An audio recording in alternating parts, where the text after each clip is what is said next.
one of the good budgets in an overall perspective, and infrastructure కు ఖచ్చితంగా చాలా positive budget. ప్రధానంగా మనం చూస్తే గత 10-15 బడ్జెట్లతో కంపేర్ చేసి సంవత్సరం చూస్తే ఒక వెరీ పాజిటివ్ థింగ్ ఏంటంటే దాదాపు ₹1,00,000 కోట్ల additional liquidity is available.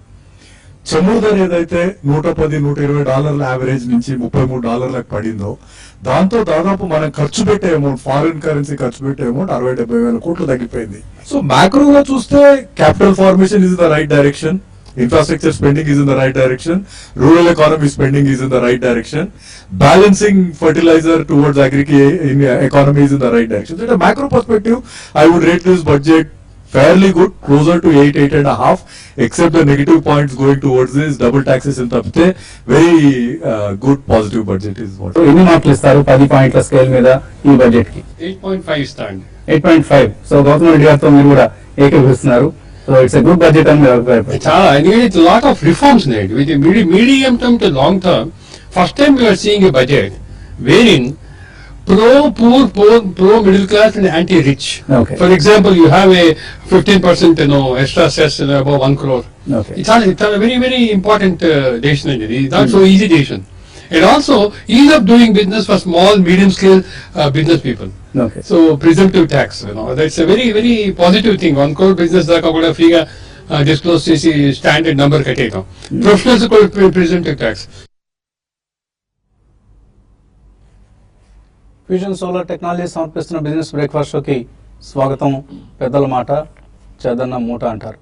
So మనం 2 బైట్స్ చూసాం. బడ్జెట్ రోజు TV5 నిర్వహించిన ఎనాలిటికల్ సెషన్లో ఇద్దరు నిపుణులు వ్యక్తం చేసిన అభిప్రాయం అది. సో 8.5% వాళ్ళు ఆ రోజునే బడ్జెట్ను వెంటనే డైజెస్ట్ చేసుకొని రేటింగ్ ఇచ్చారు.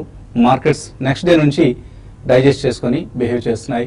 సో గుడ్ బడ్జెట్ అంటూ అరుణ్ జైట్లీకి కితాబ్ ఇవ్వటం, వాళ్ళిద్దరూ ఇచ్చిన కితాబు నిజంగానే అందరూ ఇప్పుడు యూనివర్సల్గా యాక్సెప్ట్ చేస్తున్నారు. ఇట్స్ ఎ గుడ్ బడ్జెట్ అని. సో అటువంటి ఒక బడ్జెట్కు స్పందనగా మార్కెట్స్ బిహేవ్ చేయడం చూస్తున్నాం. గ్లోబల్ మార్కెట్స్ పరిస్థితి చూస్తే ఈ మార్చ్ నెలలో గ్లోబల్ మార్కెట్స్ చాలా చాలా పాజిటివ్గా ఉన్నాయి. ఇవాళ కొద్దిగా సబ్డ్యూడ్ ట్రెండ్ కనిపిస్తుంది. బట్ అదర్వైజ్ నిన్న మొన్న అటు మొన్న కూడా చక్కటి గ్రోత్ను, ప్రాఫిట్స్ను చూసాం. యూఎస్లో జాబ్స్ డేటా రిపోర్ట్ ఇవాళ రాబోతోంది. ఒక లేబర్ రిపోర్ట్ ఏదైతే రాబోతుంది ఇది రోబస్ట్గా ఉంటుందని అందరూ ఊహిస్తున్నారు, అందరూ అంచనా వేస్తున్నారు. సో ఒక స్ట్రాంగ్ డేటా రాబోతోంది అన్న అంచనా మార్కెట్స్లో ఉంది. ఈ నేపథ్యంలో లాస్ట్ నైట్ కొద్దిగా ఫ్లాట్గా క్లోజ్ అయ్యే S&P 500 కావచ్చు. బట్ అన్నీ కూడా ఆల్మోస్ట్ ఇంకొక 10%కు దూరంలో మాత్రమే ఉన్నాయి 52 వీక్ హైస్కి. S&P 500 కావచ్చు, నాస్డాక్ కావచ్చు, డౌ జోన్స్ కావచ్చు, ఈ 3 ప్రధాన ఇండిసెస్ కూడా 52 వీక్ హైకి 10% దూరంలో నిలిచాయి. సో యూఎస్ మార్కెట్స్లో ఒక స్ట్రాంగ్ ట్రేడింగ్ సెషన్ చూసాం లాస్ట్ నైట్ కూడా. బట్ క్లోజింగ్లో కొంత ఫ్లాటిష్ క్లోజింగ్ చూసాం. అండ్ ఈ ఉదయం ఏషియన్ మార్కెట్స్లో మిక్స్డ్ ట్రెండ్ కనిపిస్తుంది. నిక్కీ ప్రధానంగా కొంత ప్రాఫిట్ టేకింగ్ కనిపిస్తుంది వీకెండ్ కాబట్టి. ఈ వీక్ అంతా కూడా స్ట్రాంగ్గా ట్రేడ్ అయింది నిక్కీ. అలాగే చైనీస్ ఇండెక్స్ కావచ్చు, స్ట్రైట్స్ టైమ్స్ కావచ్చు, కోస్పీ కావచ్చు, ఇవన్నీ స్వల్ప నష్టాలు లేదా ఫ్లాట్గా ట్రేడ్ అవుతున్న సమయంలో SGX నిఫ్టీ మాత్రం ఒక స్ట్రాంగ్ ఓపెనింగ్ సూచిస్తుంది. 7471 దగ్గర 30 పాయింట్స్ లాభంతో. అండ్ ఈ మంత్లో మనం చూస్తే ఎమర్జింగ్ మార్కెట్ ఇండిసెస్ అన్నీ కూడా పాజిటివ్గా కదలాడాయి. నిఫ్టీ 7% పెరిగింది లాస్ట్ 3 days ఆఫ్ మార్చ్లో. First 3 days of course Brazil 10% పెరిగింది, హాంకాంగ్ ఇండెక్స్ 5%, చైనీస్ ఇండెక్స్ 6% పెరగడం చూసాం. అలాగే Nifty is now almost second best performing emerging market index అని చెప్పుకోవచ్చు ఆఫ్టర్ బ్రెజిల్. సో నిఫ్టీ మనకు చూస్తే బడ్జెట్ రోజు మనం చూసిన ఇంట్రాడే లో ఏదైతే ఉందో 6825 నుంచి 650 పాయింట్స్ పెరిగింది మొదటి 3 రోజులు, మార్చి మొదటి 3 రోజుల్లోనూ. సో ర్యాలీ పర్సంటేజ్లో చూస్తే 10% లోవర్ లెవెల్ నుంచి ర్యాలీ చూసాం మనం. సో ఒక పాజిటివ్ ఓపెనింగ్ కోసం ఇవాళ కూడా మార్కెట్స్ సిద్ధమవుతున్నాయి. అండ్ ఈ 3 రోజుల ప్రత్యేకత, విశిష్టత ఏంటంటే ట్రేడింగ్ అశాంతం లాభాల్లో కొనసాగాయి మార్కెట్స్. ఎక్కడ కూడా ఒక చిన్నపాటి వీక్నెస్ కూడా కనపడలేదు. సో మనం ట్యూస్డే మార్నింగే అనుకున్నాం మార్కెట్స్లో ఒక ట్రెండ్ రివర్సల్ సంకేతాలు అందుతున్నాయని. అది ఇప్పుడు నిజమవుతోంది, స్పష్టమవుతోంది. సో లాస్ట్ 2 daysలో మనం చూస్తే 6 monthsలో ఎప్పుడు చూడనటువంటి లాంగ్ పొజిషన్స్ క్రియేట్ అయ్యాయి. అలాగే కాల్ బయింగ్ చూస్తే largest call buying since September. So FIS call బయింగ్ను చేయటం చూస్తూ ఉన్న FIS ఇంతకుముందు ఏవైతే షేర్లు అమ్మేశారో ఆ షేర్స్ని మళ్ళీ ఇప్పుడు తిరిగి కొంటున్నారో. అది ICICI కావచ్చు, ITC కావచ్చు, యాక్సిస్ బ్యాంక్ కావచ్చు, HDFC కావచ్చు, ఇటువంటి కౌంటర్స్ అన్నింటిలో కూడా FII బయింగ్ స్పష్టంగా మనకు కనిపిస్తుంది. నేను కూడా 912 కోట్ల రూపాయల వర్త్ స్టాక్స్ ని ఎఫ్ఐఎస్ క్యాష్ మార్కెట్స్ లో కొన్నారు. ఇదే సమయంలో డిఐఎస్ ఆఫ్ కోర్స్ రివర్స్ లో యాక్ట్ చేస్తూ ఉంటారు. వీళ్ళిద్దరూ ఒకళ్ళకొకళ్ళు పరస్పర విరుద్ధమైన ట్రేడింగ్ యాక్టివిటీ మనం చూస్తూ ఉంటాం. డొమెస్టిక్ ఇన్స్టిట్యూషన్ ఇన్వెస్టర్స్ 465 కోట్ల వర్త్ స్టాక్స్ అమ్మడం చూసాం. నేను లాస్ట్ 3 days లో ఎఫ్ఐఎస్ 5261 క్రోర్స్ వర్త్ స్టాక్స్ ను క్యాష్ మార్కెట్స్ లో కొనడం చూసాం. ఆఫ్ కోర్స్ ఇందులో కొన్ని బల్క్ డీల్స్ ఉన్నా కూడా మొత్తం మీద ఓవరాల్ గా ఒక పాజిటివ్ సెంటిమెంట్ మళ్ళీ ఎఫ్ఐఎస్ లో కనిపిస్తుంది. ఎఫ్ఐ ఫ్లోస్ పెరుగుతున్న ఇండియన్ మార్కెట్స్ కి. దాదాపుగా రిటైల్ ఇన్వెస్టర్స్ పరిస్థితి చూస్తే అందరూ మిస్ అయ్యారు ఈ ర్యాలీని. అందరూ ఇంకా లోవర్ లెవెల్స్ వస్తాయి చూద్దాం, రిజల్ట్స్ వరకు చూద్దాము, లేకపోతే ఎస్బీఐ 120 రూపాయలు వచ్చినప్పుడు కొనుక్కుందాం, ఐసిఐసిఐ 100 రూపాయలు వచ్చినప్పుడు కొనుక్కుందాం, ఇలా చాలా లోవెస్ట్ లెవెల్ టార్గెట్స్ పెట్టుకుంటూ ఎదురు చూస్తున్న సమయంలో ఒక్కసారిగా మార్కెట్స్ పెరగడం మనం కొంచెం సర్ప్రైజ్ ర్యాలీగానే మనం భావించాలి. దీనికి ప్రధాన కారణాలు గ్లోబల్ గా పరిస్థితులు అనుకూలించడం, క్రూడ్ ప్రైసెస్ స్టెబిలైజ్ కావడం, గ్లోబల్ ఈక్విటీ మార్కెట్స్ లో ర్యాలీ రావడం, కమోడిటీస్ పెరగడం, అలాగే మన ఇండియన్ ఎకానమీకి సంబంధించి యూనియన్ బడ్జెట్ ఒక పాజిటివ్ సిగ్నల్ ని, ఫిస్కల్ కన్సాలిడేషన్ దిశగా ఇండియన్ ఎకానమీ వెళ్తోంది, ఎటువంటి ఫిస్కల్ ఈజింగ్ అవసరం లేదు అంటూ ఆర్థిక మంత్రి స్పష్టమైన సంకేతం ఇవ్వడం, ఇవన్నీ మార్కెట్స్ పెరగడానికి కారణాలుగా చెప్పుకోవచ్చు. అండ్ రకరకాల క్యూస్ మనకు ఉన్నాయి మన ముందు. ఇప్పుడు ఇవాళ యుఎస్ జాబ్స్ డేటా కావచ్చు, అలాగే 3-day వీకెండ్ వస్తుంది మనకి. మండే రోజు శివరాత్రి సందర్భంగా సెలవు తీసుకుంటున్నాయి మార్కెట్స్. సో ఈ నేపథ్యంలో అందరూ కూడా షార్ట్స్ దాదాపుగా పూర్తిగా కవర్ చేస్తున్నారు. ఇప్పుడు పరిస్థితి చూస్తే ఇంతకుముందు 60% షార్ట్ 40% లాంగ్ ఉన్న పరిస్థితి వస్తే ఇప్పుడు 51% లాంగ్ 49% షార్ట్ అనే పరిస్థితికి వచ్చేసింది. సో అందరూ ఎదురు చూసిన రేట్ కట్ ఇంకా రాలేదు. రేట్ కట్ బహుశా ఇన్ఫ్లేషన్ నెంబర్స్ వచ్చిన తర్వాత ఇక reserve bank governor Raghuram Rajan ఒక డెసిషన్ తీసుకునే అవకాశం కనిపిస్తుంది. And gold prices 13-month high దగ్గర ఉన్నాయి. $1,260 పెరిగింది ఇంటర్నేషనల్ మార్కెట్స్ లో. అండ్ లాస్ట్ 1 week లో నిఫ్టీ 10% పెరిగింది. అలాగే మిడ్ క్యాప్స్ లో యాక్షన్ స్టార్ట్ అయింది. జేఎస్పీఎల్ కావచ్చు. ప్రధానంగా నేను మనం ర్యాలీని లీడ్ చేసిన సెక్టర్స్ ఏవని చూస్తే బ్యాంకింగ్ అంత ముందు 2 రోజులు పెర్ఫామ్ చేస్తే నిన్న మెటల్స్ అండ్ క్యాపిటల్ గూడ్స్ ఈ రెండు స్ట్రాంగ్ గా పెర్ఫామ్ చేయడం చూసాం. ఇప్పటిదాకా మనం చూసిన కమోడిటీస్ లో వచ్చిన ర్యాలీ వల్ల కావచ్చు, లేదా ఆయా స్టాక్స్ లో వాల్యూ కనిపిస్తుంది. ఇక్కడ మనం బ్యాంక్స్ పరిస్థితి చూసినా, లేకపోతే ఈవెన్ వేదాంత ఇటువంటి కంపెనీస్ పరిస్థితి చూసినా కూడా క్యాష్ పర్ షేర్ కంటే కూడా ఆల్మోస్ట్ తక్కువకి వచ్చేసాయి కొన్ని షేర్స్ ప్రైసెస్. సో ఈ రేట్స్ లో డెఫినెట్లీ వాల్యూ ఉంది అన్న ఉద్దేశంతో ఆల్ మెటల్ కావచ్చు, క్యాపిటల్ గూడ్స్ కావచ్చు, బ్యాంక్ స్టాక్స్ లో మనం బయింగ్ రావడం చూసాం. బహుశా ఇది కొంత సస్టైన్ అయ్యే అవకాశం ఉంది వీకెండ్ లో, మనకి ఎటువంటి నెగిటివ్ క్యూస్ కూడా రాని పక్షంలో. మార్కెట్స్ పరిస్థితి గురించి మాట్లాడేందుకు మనతో అనలిస్ట్ సిద్ధంగా ఉన్నారు. సో ఒక పాజిటివ్ ట్రెండ్ కొనసాగుతుంది మార్కెట్స్ లో. మనం కూడా అఫ్కోర్స్ దానికి స్పష్టమైన సంకేతాలు ఇచ్చాం, వర్స్ట్ అయిపోయింది అంటూ. సో రాబోయే రోజుల్లో ఇన్వెస్టర్స్ ఎలా బిహేవ్ చేయాలి? యా, మీరు అన్నది రైట్ అండి. ఎందుకంటే మనం బడ్జెట్ నాడు కూడా చెప్పడం జరిగింది, ఆ next day especially it's not a 1-day wonder అని చెప్పి. సో ఆబ్వియస్లీ చాలా బీట్ అండ్ డౌన్ మార్కెట్ కాబట్టి లాస్ట్ 3 days లో కాన్సన్ట్రేటెడ్ బాయింగ్ ట్రిపుల్ సెంచరీ అని కూడా అంటున్నారు. 3 days almost consecutive gains of triple digit on Nifty. So ఈ కారణం వలన డెఫినెట్లీ కొద్దిగా ఏదైనా చిన్న కన్సాలిడేషన్ జోన్ లో నెక్స్ట్ వీక్ పయనించే అవకాశం ఉందండి. ఈ రోజు of course we have to see how the market behaves. Probably ఈ రోజు కూడా స్లైట్లీ పాజిటివ్ గా క్లోజ్ అయ్యే అవకాశం ఎక్కువ కనిపిస్తుంది. నెక్స్ట్ వీక్ లో స్వల్పంగా కన్సాలిడేషన్ ఉండొచ్చు, ఎందుకంటే ఇంత గెయిన్స్ వచ్చిన తర్వాత తప్పకుండా పొజిషన్ ట్రేడర్స్ అనేవాళ్ళు కొద్దిగా ప్రాఫిట్స్ అనేది take it off the table. But overall గా I think we are getting in to slightly better zone అండి. అండ్ మనకి ఈవెన్ మాన్సూన్ నాయిస్ కూడా కొద్దిగా పాజిటివ్ గానే వినిపిస్తుంది కాబట్టి probably we may even expect rate cut in April, ఈ మంత్ లో కాకపోయినా కదా. సో ఇవన్నీ కూడా మనకి డొమెస్టిక్ పాజిటివ్ క్యూస్ అని చెప్పుకోవాలండి.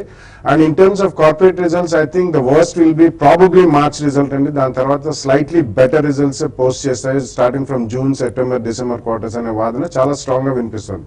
మార్కెట్స్ ఎప్పుడు కూడా మనకి 3 to 6 months ahead of schedule ఉంటాయి కాబట్టి probably I think March quarter results అయిన తర్వాత నెక్స్ట్ మంత్ కూడా ఐ థింక్ ఈ మంత్ లో కూడా I think there are very good opportunities. ఎక్కడైతే మార్కెట్ కొద్దిగా స్లైట్లీ కన్సాలిడేట్ అయ్యి కొద్దిగా స్టేబుల్ గా కనిపిస్తుందో, ఆర్ సెక్టర్ వైజ్ కానివ్వండి, స్టాక్ పరంగా కానివ్వండి, కొంచెం స్వల్పంగా రియాక్షన్ చేసి స్టేబుల్ గా కనిపిస్తుంది, అక్కడ మనం గతంలో పిక్ చేసుకున్న స్టాక్స్ తప్పకుండా ఫస్ట్ ప్రైస్ పాయింట్ లో కొనే అవకాశం వస్తుందండి. So one should get ready and prepared. కొద్దిగా అంటే ఒకటేసారి కాకుండా you should also expect some sharp and ferocious corrections ఏదైనా మధ్యలో 1 or 2 days. 1 or 2 price points లో మాత్రం over the next I would say 1.5 month కొనడానికి మాత్రం తప్పకుండా it's a very positive sign అని చెప్పొచ్చు. సో మార్కెట్స్ ఆల్మోస్ట్ నిఫ్టీ పరంగా చూస్తే 7500 సమీపానికి సునాయాసంగా వచ్చేసిన పరిస్థితి కనిపిస్తుంది మనకి. ఇవాళ కూడా పాజిటివ్ ఓపెనింగ్ కనిపిస్తుంది. సో 7500 పైన సస్టైన్ అవుతుందా, లేకపోతే ఆ లెవెల్ని ఒకసారి టెస్ట్ చేసి మళ్ళీ వెనక్కి వచ్చే ఛాన్స్ కనిపిస్తుంది? ఐ థింక్ మనం గతంలో ఈ ర్యాలీస్ చూస్తే కనుక ప్రాబ్లీ 4 వీక్స్ హై అవుతుందో 7512 అనేది ఒక గట్టి రెసిస్టెన్స్ ఉండే అవకాశం ఉంది. సో ఆల్రెడీ మనం 600 పాయింట్స్ 650 పాయింట్స్ నిఫ్టీ పెరగటం చూసాం. అండ్ అదే విధంగా అన్ని సెక్టర్స్ పార్టిసిపేట్ చేయడం కూడా చూసాం. Like if you look at IT 1000 points పెరగడం చూసాం, నిఫ్టీ ఐటీ. అలానే నిన్న మెటల్స్ చాలా స్ట్రాంగ్ గా ట్రేడ్ అయినాయి. First day it was banking which led the Nifty. So probably ఇక్కడ నుంచి కొంచెం కన్సాలిడేషన్ అయ్యే ఛాన్స్ ఉంది నిఫ్టీలో. బట్ ఏదైనప్పటికీ 2 గ్యాప్స్ ఏదైతే క్రియేట్ చేసిందో ప్రాబ్లీ ఆ గ్యాప్స్ ఫిల్ చేసే అవకాశం ఉంది ఇన్ కేస్ మార్కెట్ కనుక రియాక్ట్ అవుతాయి. సో 7235 అండ్ 7308 అనేది ఒక గ్యాప్ ఉంది. అదేవిధంగా నిన్నటి గ్యాప్ 7406 అండ్ 7380. సో మనం యాక్చువల్లీ ఐ థింక్ ఇలాంటి టైంలో బై ఆన్ డిప్స్ గా మనం చెప్తాం. ఇంతకుముందు సెల్ ఆన్ ర్యాలీస్ అయితే ఉందో, సో డెఫినెట్లీ మనం ట్రెండ్ అయితే రివర్స్ అయితే అయిందని చెప్పలేమండి. ఎందుకంటే basically lower tops and lower బాటమ్సే మనం రెజ్యూమీ చూస్తున్నాం ఇంకా. సో ఎప్పుడైతే మనకి 7600 అబౌట్ అట్లీస్ట్ 3 days ట్రేడ్ అవుతుందో ప్రాబ్లీ మనం ట్రెండ్ రివర్సల్ అని చెప్పొచ్చు. అదేవిధంగా ఒక బాటమ్ ఫామ్ అయిందని చెప్పొచ్చు. సో అప్పటిదాకా I think we should be very careful in the markets. So ఈ టైంలో మనం డెఫినెట్లీ సప్లై జోన్ లో ఉన్నామని అనుకోవచ్చు. 7450 అండ్ 76 అనేది సప్లై జోన్. సో అక్కడ మనం చాలా కాషియస్ గా ఉండాలి లాంగ్ పొజిషన్స్ కి. బట్ ఎగ్జిస్టింగ్ లాంగ్ పొజిషన్ మాత్రం 7406 ఏదైతే నిన్నట్లో ఉందో దానికి ట్రైలింగ్ స్టాప్ పెట్టుకుని ప్రాబ్లీ కంటిన్యూ చేయడం బెటర్. అదేవిధంగా రిస్క్ తీసుకునే వాళ్ళు ప్రాబ్లీ 75 నుంచి 76 మధ్యలో నిఫ్టీ ర్యాలీ అవుతాయి కనుక మేబీ 7250 పుట్ కానీ లేదంటే 7300 పుట్ కానీ తీసుకోవచ్చు. ఎందుకంటే రియాక్షన్ ఉన్నా కూడా ఇంతే షార్ప్ ఉండే అవకాశం ఉంది.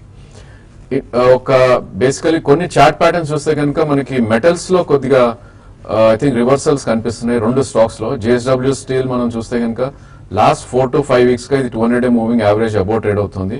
అండ్ అదేవిధంగా టాటా స్టీల్ చూస్తే కనుక నిన్న మనకి 200 డే మూవింగ్ యావరేజ్ అబౌవ్ రావటం చూసాం. సో ప్రాబ్లీ వర్స్ట్ అయిపోయినట్టయితే కనిపిస్తుంది మెటల్స్. అంటే జనరల్లీ 3 to 5 years వ్యూ ఉన్న వాళ్ళు ప్రాబ్లీ డబల్ బాటమ్ మనం టాటా స్టీల్ అయితే చూసాం మేబీ 205 నుంచి 210 దాకా వర్స్ట్ కేసులో వచ్చే ఛాన్స్ ఉంది. సో 2 to 3 ప్రైస్ పాయింట్స్ లో 3 years వ్యూ ఉన్న వాళ్ళు టాటా స్టీల్ కానీ జిందాల్ JSW స్టీల్ కానీ అక్యూములేట్ చేసుకోమని చెప్తాను. ఓకే అండి. అలాగే బడ్జెట్ లో కొత్తగా ప్రతిపాదించిన dividend distribution tax on 10 lakhs కంటే ఎక్కువ వార్షిక డివిడెండ్ పొందే వాళ్ళపై 10% డివిడెండ్ ట్యాక్స్ విధించడం జరిగింది. ఇందుకు స్పందనగా కంపెనీస్ ఇప్పుడు ఇంటరిమ్ డివిడెండ్ ఇచ్చేందుకు సిద్ధమవుతున్నాయి. 70 సంస్థలు ఇంటరిమ్ డివిడెండ్ కోసం బోర్డు మీటింగ్స్ నిర్వహిస్తున్నాయి. ఇందులో పెద్ద companies like ONGC, Bajaj auto, HPCL, Sun TV ఇటువంటి కంపెనీస్ తో పాటు Divi's labs, Cadila health care, Muthoot finance, Ajanta pharma, Torrent pharma, Dewan housing, TTK Prestige, Sonata software, Sundaram fasteners ఇటువంటి కంపెనీల లిస్ట్ అనంతంగా కనిపిస్తోంది. సో 70 సంస్థలు ఇంటరిమ్ డివిడెండ్స్ ఇచ్చేందుకు సిద్ధమవుతున్నాయి. వీటన్నిటిలోనూ ప్రమోటర్ స్టేక్ ఎక్కువగా ఉంది. సో ప్రమోటర్స్ ట్యాక్స్ బెడద నుంచి తప్పించడానికి ముందుగానే మధ్యంతర డివిడెండ్ తీసుకునే ప్రయత్నం చేస్తున్న సమయం ఇది. ఇటువంటివన్నీ కూడా ఆయా షేర్స్ ప్రైసెస్ మీద ప్రభావం చూపిస్తూ ఉంటాయి. ఇక ఇన్వెస్టర్స్ నుంచి కాల్స్ అలాగే మెయిల్స్ తీసుకునే ముందు కాసేపు ప్రకటనలు.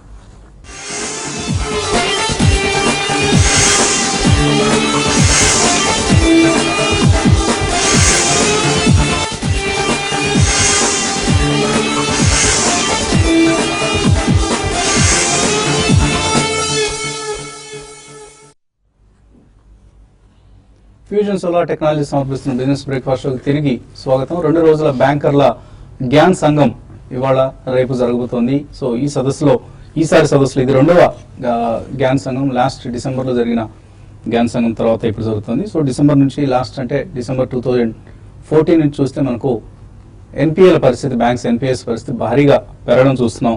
సో ఆల్మోస్ట్ 2,60,60,000 కోట్లు అనుకున్న అప్పటి ఫిగర్ నుంచి 4 లక్షల కోట్లకు పెరిగాయి ఎన్పిఎస్, బ్యాంక్ ఎన్పిఎస్. సో ఈ సమస్యకు పరిష్కారం కనుక్కోవడంతో పాటు రకరకాల బ్యాంకింగ్ రీక్యాపిటలైజేషన్ కావచ్చు, డిజిటలైజేషన్ కావచ్చు, ఇటువంటి సమస్యలన్నిటికీ ఈ 2 రోజుల చర్చలో పరిష్కారాలు వెతికే ప్రయత్నం చేస్తారు. ఆర్థిక మంత్రి కూడా ఈ బ్యాంకర్ల సమావేశంలో పాల్గొనబోతున్నారు. కాలర్స్ లైన్ లో ఉన్నారు. మొదటి కాలర్ శ్రీనివాస్ కరీంనగర్ నుంచి. హలో.